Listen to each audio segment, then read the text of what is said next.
Okay, guys, for reading today, we are jumping way ahead in our book, and I have a reason for that.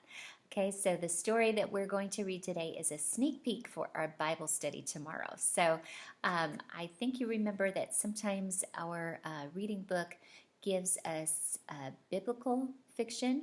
So it's based on a true biblical story, but the author puts dialogue and the character's thoughts in there as well, a few other details that are in the author's imagination, but it is based on a true biblical account, which we will study in Bible tomorrow, but this will give you a sneak peek and get your imagination running so that you've got a clear picture in your head when we study that tomorrow. So before we get into our story, I just want to go over some phonics with you. So this is kind of a review. We're going to be talking about the sound ol.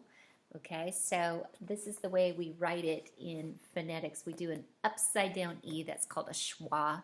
And a schwa just makes a lazy sound. You don't even have to move your mouth. You can just kind of you don't even have to move it. It's just kind of a lazy sound.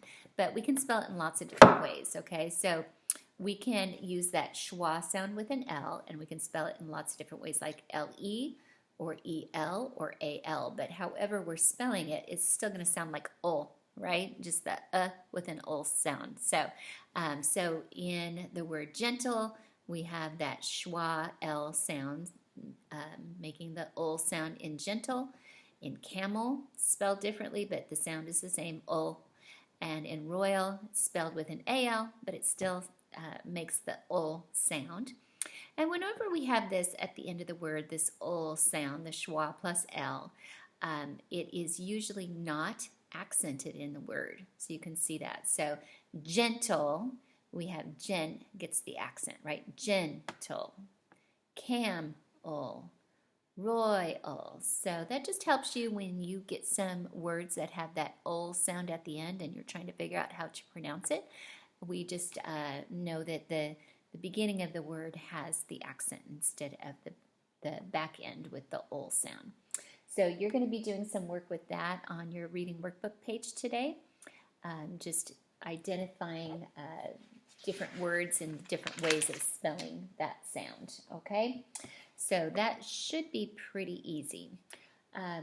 When you are reading your story today, on page 261 in your workbook, there is a place where you can sequence the events in the story. So I would suggest that you look at page 261 first and in your workbook, and look at the different statements so that as you're reading it, your mind can do the aha, that comes first, that comes next. So that'll help you keep your thoughts organized if you kind of look at that first, have it right next to you as you're reading the story.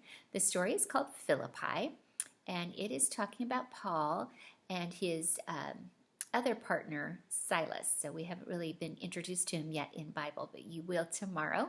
Okay, so we're going to read a story about when Paul and Silas and some of the other men that were with him went to the town of Philippi, and it's a pretty amazing story. It's one of my favorite stories in Acts.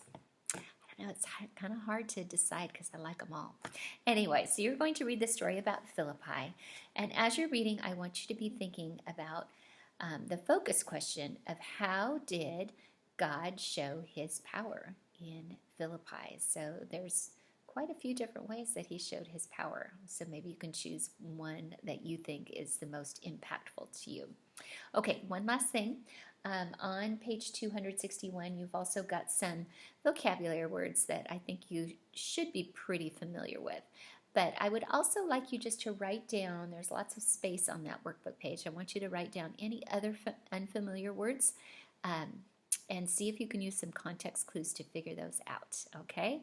And then we will have, on Google Hangouts today, we'll have discussion about the story. So be prepared for that. So you're going to read the story of Philippi, and it starts on page 374. It's way in the back of your reading book. But remember, we took it out of order so that it can go with our Bible study. Okay, enjoy your reading.